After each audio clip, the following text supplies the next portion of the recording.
Hello student, आप सभी का स्वागत है फर्स्ट ईयर इंजीनियरिंग में। मैं स्पेशली आज फर्स्ट ईयर के जो बच्चे हैं जिन्होंने एडमिशन लिया है रिसेंटली, उनके साथ बात करने के लिए आया हूँ। ठीक है, अभी बहुत सारे कॉलेजेस में इंडक्शन प्रोग्राम हो चुके हैं। इंडक्शन प्रोग्राम में आपको डिटेल्स बताई होगी, ठीक है, लेकिन फिर आप क्या बता रहे हैं और नया, तो मैं वो चीज़ बता रहा हूँ जो वो लोगों ने नहीं बताया या जो एक्चुअली ऑन ग्राउंड जो इंजीनियर्स फेस करते हैं, जो इश्यूज उनको फील होता है, वो मैं आपसे बात करने के लिए आया हूँ। ठीक है, सो सबसे पहले welcome to first year engineering. हमारे सारे प्यारे बच्चों को सबका स्वागत है फर्स्ट ईयर में। आपने इंजीनियरिंग को एडमिशन लिया, ये बहुत अच्छी बात है। आप फ्यूचर हमारे देश के लिए बहुत अच्छा काम करने वाले हो, आप इन्वेंशंस करने वाले हो, आप न्यू रिसर्च करने वाले हो। और बोलते हैं ना, engineers are moving the world. Okay, so whatever the branches you are having, whether it is a computer, IT, AIDS, mechanical, civil, production, sandwich, chemical, automobile and many more, ऐसे बहुत सारी ब्रांचेस होगी। जो भी आपने लिया है बहुत सोच समझ के लिया होगा और हर ब्रांच में दम है। ठीक है, आज मार्केट में इसको ज़्यादा बूम है इसलिए इसी को लो, ये आपने सोचा होगा, लेकिन वो मत सोचो। हर 4 से 5 साल के बाद हर चीज़ में चेंजेस आते हैं, ट्रेंड बदलते हैं। ठीक है, तो कौन सी भी ब्रांच लिया आपने तो आप में खुद में ताकत है, वो आप खुद में दिमाग में रखो और ऐसे एक दिमाग में रखो, आप जहाँ पैर मारोगे वहाँ से पानी निकालोगे। ये अगर माइंडसेट आपका रहता है तो कोई भी ब्रांच आपको कोई नीचे ऊपर नहीं ले जा सकती है। ठीक है, अभी टॉपिक्स टू बी डिस्कस्ड, आज मैं आपसे क्या क्या डिस्कस करने वाला हूँ वो देखेंगे। तो सबसे पहले हाउ मेनी सब्जेक्ट। सो आपको बोला ही होगा 10 सब्जेक्ट का प्रिपरेशन आपको करना है, लेकिन 6 सब्जेक्ट 5 सब्जेक्ट आपको फर्स्ट सेमेस्टर में देना है और 5 सब्जेक्ट आपको सेकेंड सेमेस्टर में देना है। ठीक है, और अभी क्या होता है 11th-12th में बहुत सारे लोगों ने बच्चों ने पढ़ाई किया है, तो वो क्या सोचते हैं एकदम रिलैक्स है अभी ज़िंदगी। ठीक है, बट इंजीनियरिंग में अभी रिलैक्स वाला ज़िंदगी नहीं होता है। ये मैं अपफ्रंट आपको बता रहा हूँ और सच्चाई बता रहा हूँ। ठीक है, आपको 12th स्टैंडर्ड में क्या था कि 12th मंथ का साल था। ठीक है, तो 12 महीने में एग्ज़ाम दो और काम कर लो, पास हो जाओ, ऐसा था। यहाँ ऐसा नहीं होता है। ठीक है, अगर आपके दिमाग में 12th मंथ है तो इंजीनियरिंग में 12th मंथ का साल रहता ही नहीं। Here there is no 1 year of a 12 month. Okay, यहाँ पर क्या होता है, आपको 3 से लेकर 3.5 मंथ का एक सेमेस्टर होता है। ठीक है, 3 से 3.5 महीने तक का एक सेमेस्टर होता है। ठीक है, उसमें आपको 5 सब्जेक्ट पढ़ना होता है, 5 सब्जेक्ट इन फर्स्ट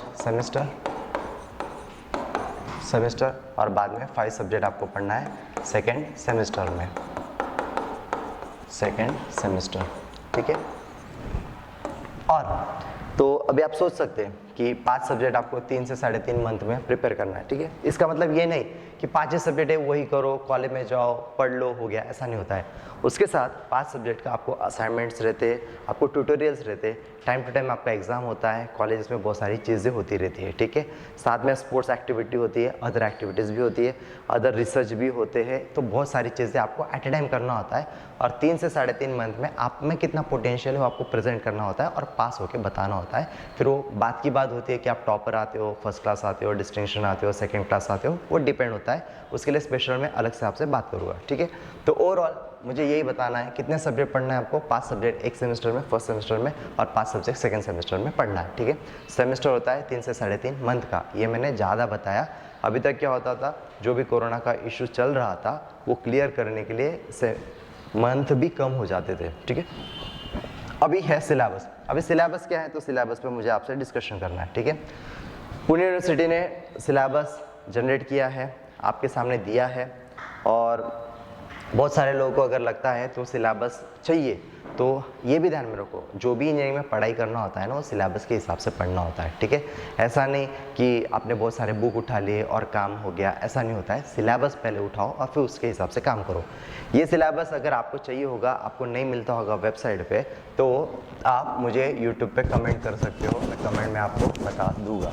ठीक है, आप कमेंट करो, मैं आपको लिंक दूंगा या PDF आपको शेयर कर दूंगा। उसके आगे हमारा एप्लीकेशन है, APA एप्लीकेशन, ये आप लोग डाउनलोड कर सकते हो प्ले स्टोर से, और वहाँ पे आपको ये फ्रीली नोट्स के हिसाब से मिल जाएगा। आप उसको डाउनलोड कर लेना और उसका आप ज़ेरॉक्स निकाल लेना, ठीक है, या मोबाइल में रखना है तो भी चल सकता है, ठीक है। लेकिन सिलेबस आपके हाथ में रखना, क्योंकि आने वाले आपके 8-9 महीने तक आपका यही काम है, इसलिए वो हिसाब से अच्छे से पकड़ो, ठीक है। अभी सिलेबस में आपको पढ़ना क्या है, देखो सबसे पहले इंजीनियरिंग मैथमेटिक्स हर ब्रांच को, हर आपका दोस्त जो भी कंपैरिजन आप करते हो, हर एक को मैथ्स 1 देना ही है, ठीक है। बाद में इंजीनियरिंग फिजिक्स और केमिस्ट्री होता है, ये होता है कुछ लोगों को फिजिक्स पहले देना होगा ये सेमेस्टर में, कुछ लोगों को केमिस्ट्री देना होगा, और ये वाइस एंड वर्सा होता है, अगले सेमेस्टर में भी चेंज होना है। इसका मतलब ये नहीं अभी आपने फिजिक्स दिया तो केमिस्ट्री छूट जाएगा, ऐसा नहीं। अगर अभी आप फिजिक्स दे रहे हो तो अगले सेमेस्टर में आपको केमिस्ट्री देना पड़ेगा, ऐसा होता है। सिस्टम इन मैकेनिकल इंजीनियरिंग ये कंपलसरी है, आपको ये फिक्स है, ये सब्जेक्ट रहने वाले हर एक किसी को। यहाँ पर ऑप्शन है आपको BEE बेसिक इलेक्ट्रिकल इंजीनियरिंग होता है और बेसिक इलेक्ट्रॉनिक इंजीनियरिंग होता है, ठीक है। तो इनमें ऑप्शन है, ये कुछ लोगों को ये सेमेस्टर में होगा, कुछ लोगों को ये सेमेस्टर में होगा।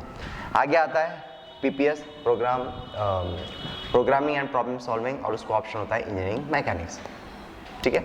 और बचा हुआ रहता है वर्कशॉप। ये वेटेज है, मार्क्स का वेटेज है, ऑलमोस्ट सबको सेम ही होता है, ठीक है। जो सब्जेक्ट है, जो बेसिक चीज़ें है, जो 5 सब्जेक्ट मेन है आपके, वो कैसे होता है, मान लो अगर मैं आपको इंजीनियरिंग मैथ 1 बता रहा हूँ, ठीक है, इंजीनियरिंग मैथ 1 बता रहा हूँ, तो ये 100 मार्क्स का सब्जेक्ट है, लेकिन ये 100 मार्क्स का सब्जेक्ट डिवाइड किया है 30 मार्क्स में और 70 मार्क्स में, ठीक है। 30 मार्क्स का होता है इन सेम होता है, और ये होता है एंड सेम एग्ज़ाम, ठीक है, ये होता है। और इसमें क्या होता है, देखो अभी तक हम लोग कैसे होते थे, हम लोग चैप्टर वाइज पढ़ते थे ना, तो अभी चैप्टर वाइज नहीं होता है, अभी यूनिट वाइज पढ़ना होता है, ठीक है। सो इन सेम में जो होगा यूनिट 1 आपको आएगा और यूनिट 2 आएगा, ठीक है। ये जैसे 30 मार्क्स का एग्ज़ाम होता है, फिर ये आपको भूल जाना होता है, इसका आगे एग्ज़ाम में इसका कोई पार्ट आने वाला नहीं है, ठीक है। बाद में जब आप लोग एंड सेम पढ़ोगे तो एंड सेम में आपको यूनिट 3 पढ़ना होता है, यूनिट 4 पढ़ना होता है, यूनिट 5 पढ़ना होता है, यूनिट 6 पढ़ना होता है, ठीक है। बहुत सारी चीज़ें सेम। आप लोग सेकेंड सेमेस्टर में जाओगे, सेकेंड सेमेस्टर में आपको इंजीनियरिंग M2 होता है, इंजीनियरिंग मैथ्स 2 बोला जाता है, engineering physics chemistry same, BEE या BXC होता है, PPS और मैकेनिक्स होता है, इंजीनियरिंग ग्राफिक्स होता है, ये थोड़ा सब्जेक्ट आपको रहेगा, और प्रोजेक्ट बेस्ड लर्निंग होता है, ठीक है, ये है। तो ये आपको साल भर में पढ़ना है, साल भर में आपको ये सब्जेक्ट पास भी करना है, बहुत अच्छे से सब्जेक्ट है। बीइंग एन इंजीनियर ये सब्जेक्ट बेस है, जैसे कि घर कंस्ट्रक्ट करते हैं तो कैसा बेस हम लोग क्रिएट करते हैं ना, वो हिसाब से फर्स्ट ईयर बेस है। सब ब्रांचेस को कॉमन रहता है, लेकिन बहुत फाउंडेशन वाला पार्ट है। और यहाँ पे जो आपको थोड़ा सा ट्विस्टिंग पार्ट लगेगा, जो आपको टाइम लगता है समझने में, वो एक ही होता है इंजीनियरिंग मैथमेटिक्स 1 और इंजीनियरिंग मैकेनिक्स, ठीक है। बाकी ऑलमोस्ट आपको आ जाता है। सेकेंड सेमेस्टर में यही होता है, इंजीनियरिंग M2 होता है, और यहाँ पर कुछ लोगों को ग्राफिक्स लगेगा, कुछ लोगों को मैकेनिक्स लगेगा, जो थोड़े से कठिन पार्ट लगते हैं। फिजिक्स केमिस्ट्री हालांकि आप लोगों ने 11th-12th में पढ़ा होता है, तो उसी का पार्ट है, तो बहुत कुछ अलग नहीं आने वाला है, ठीक है। तो ये हुआ हमारा सिलेबस के बारे में। उसके बाद आता है इंजीनियरिंग मैथ्स 1 का सिलेबस, ठीक है। अभी ये बहुत सारी चीज़ें पढ़ोगे ना, बहुत सारे लोग डर जाएंगे ऐसा क्या है, ठीक है। तो मैं थोड़ा ऊपर बता दे रहा हूँ आप लोगों को। यूनिट 1 में क्या है, वो है डिफरेंशियल कैलकुलस, जिसमें ये टॉपिक्स है और हमें टॉपिक्स वाइज पढ़ना होता है, ठीक है। ये यूनिट 1 का पार्ट है, 3 चैप्टर्स है वहाँ पे। फोरियर सीरीज़ है, फोरियर सीरीज़ के थोड़े अलग चीज़ें, और ये ऐसे पार्ट है ना जो आपने देखे नहीं है, 12th स्टैंडर्ड में भी आपने देखा नहीं है, थोड़ा ये अलग हो जाता है। पार्शियल डिफरेंशिएशन ये थोड़ा आपको इजी लगेगा, क्योंकि डेरिवेटिव का पार्ट है यहाँ पर। एप्लीकेशन ऑफ पार्शियल डेरिवेटिव वही है, जैकोबियन का कंसेप्ट थोड़ा आता है उसमें। और बाद में आता है मैट्रिसेस, ओके, मैट्रिक्स वाला पार्ट आएगा जो यूनिट 5 और यूनिट 6 में होता है, ठीक है। रिस्पेक्टिव अलग अलग सब्जेक्ट का अलग चीज़ें हैं, देखो। और अगर आप अच्छे से डीपली अंदर हर चीज़ आप पढ़ने जाओगे ना, तो उन्होंने रेफरेंस बुक दिया होता है, ठीक है, ये रेफरेंस बुक है। अभी होता क्या है, बीइंग एन इंजीनियर आपको पढ़ना कैसे होता है, ऐसे नहीं होता है कि एक स्पेशल बुक है वो बुक में से पढ़ लो और हो गया, ऐसा नहीं होता है। बीइंग एन इंजीनियर ऐसा मानना होता है कि लाइब्रेरी में जाके 3-4 बुक को आप इकट्ठी लोगे, उनको पढ़ोगे, और वहाँ से एक नए कंसेप्ट क्रिएट करोगे, या जो आपको कॉलेज में पढ़ाया गया उसके हिसाब से पढ़ना स्टार्ट करोगे, ठीक है। इसलिए उन्होंने दिया होता है रेफरेंस बुक। तो मेरा ऐसा मानना है, बीइंग एन इंजीनियर आप आपकी लाइफ के करियर में ये रेफरेंस बुक जरूर देखना। इससे आपको ना अप्रोच बदल जाएगा देखने के। अभी तक 12th स्टैंडर्ड तक अलग लिमिटेशन थे, अभी इंजीनियरिंग करने के टाइम अलग चीज़ें आपके लिए ओपन हो चुकी है, तो वो हिसाब से ही आप इसको देखना, ठीक है। ये है रिस्पेक्टिव सिलेबस है, मैंने जैसे आपको बताया। अगर आपको ज़रूरी है सिलेबस, मैं तो बोलता हूँ ये 100% रिकमेंडेड है कि सिलेबस साथ में रखना, इसका ज़ेरॉक्स करना, ज़ेरॉक्स बुक ही साथ में रखना, ठीक है। आपको चाहिए तो मैंने बोला आपको APEA ऐप डाउनलोड करना, वहाँ पे आपको ये सिलेबस पूरा मिल जाएगा, ठीक है। अभी आता है, अभी डेली शेड्यूल क्या होता है। देखो अभी बहुत सारे लोग क्या होने वाला है, अचानक से 12th स्टैंडर्ड तक पढ़ाई किया, फिर आपको ऑलमोस्ट छुट्टियां मिल गई, 2-3 महीने का छुट्टी मिल गया और अभी अचानक से आपका कॉलेज स्टार्ट होता है, ठीक है। तो बहुत सारे लोग तो शेड्यूल, कॉलेज के शेड्यूल को मैचअप करने के लिए यही 15-20 दिन लगा देने वाले हो। ऐसा काम मत करो, फटाक से आप रूटीन में आ जाओ। जैसे कॉलेज स्टार्ट होता है आप कॉलेज में अच्छे से जाओ, ठीक है। और पहले बीइंग एन, जहाँ तक मुझे एक्सपीरियंस है, 10,000 बच्चों को पढ़ा के बैठा हूँ, जहाँ तक मुझे आइडियाज़ है उसके हिसाब से आपसे बात कर रहा हूँ। मैं आज उठ के आ गया और आपसे बात कर रहा हूँ, ये काम नहीं करता। मैं जो बोलता हूँ वो सीधी बात आपके सामने रख रहा हूँ। डेली शेड्यूल जब बनाना होता है ना, वो अच्छे से आपको टाइम टेबल अच्छे से बनाना पड़ेगा, उसी से आपका काम बनेगा। नहीं तो फिर चल रहा है अचानक से एग्ज़ाम आ जाएगा। क्योंकि जैसे आपका कोई भी कॉलेज का पहला दिन स्टार्ट होता है ना, उसका 1 महीना आप कंसिडर चलो आपका एग्ज़ाम है, ये फिक्स है, होता ही यहाँ पर, बदलती नहीं चीज़ें, ठीक है। रिवीजन होना चाहिए टाइम टू टाइम। अभी देखो ये भी स्टार्टिंग में आप क्या करो, अभी कुछ लोग होते हैं ना, एडमिशन ले लिया, अभी फटाक से बुक ले लूँ, अभी फटाक से आपके भाई होते हैं या सीनियर्स होते हैं या कोई क्लोज फ्रेंड होते हैं, उनको पूछते कि कौन से इंजीनियरिंग में बुक्स लगेंगे, फिर क्या लगने वाला है, कैल्सी लगने वाला है, कौन सा कैल्सी लगने वाला है, और डायरेक्टली जाते और लेकर आते। इतना जल्दी करो मत, ठीक है, ये मेरा सजेशन है। आप सबसे पहले क्या करो, आप कॉलेज अटेंड करो, पहले 8 दिन अच्छे से कॉलेज में जाओ, ठीक है। वह आपको पता चलेगा, बहुत सारे टीचर आपसे इंटरेक्ट करेंगे, बहुत सारे टीचर आपको बोलेंगे कि ये बुक लो, ऐसा ऐसा करो, फिर आपको जजमेंट आएगा कि कौन सा टीचर अच्छा पढ़ाएगा, कौन सा टीचर जो समझा रहा है वो हमें समझ रहा है, उसमें मज़ा आ रहा है, ये आपको थोड़ा थोड़ा धीरे धीरे पता चलेगा, ठीक है। और बाद में 8 दिनों के बाद आप बुक्स लेने के लिए जाओ, फिर आपको पता चल जाएगा, आपको आइडिया आ जाएगा कैसे होता है। अभी भले मैंने आपको हर चीज़ बता दी, लेकिन जब तक आप प्रैक्टिकली वो चीज़ देखोगे नहीं लेक्चर में, तब तक आपको आइडियाज़ नहीं आती। सो थोड़ा सा टाइम लो, थोड़ा अंडरस्टैंडिंग करो और फिर आप बुक्स लो और कैल्सी लो, ठीक है। रिवीजन टाइम टू टाइम होना ही चाहिए। देखो ऐसे होता है, अभी इनिशियली 7 दिन 15 दिन आपको बहुत अच्छा लगता है, बहुत अच्छे से चल रहा है ऐसा लगता है, लेकिन जब एग्ज़ाम टाइम आ जाता है तो रिवीजन करने में हमको आइडियाज़ नहीं आता। इसलिए हमारा शेड्यूलिंग जो होता है वो हर जगह से गड़बड़ आ जाता है, ठीक है।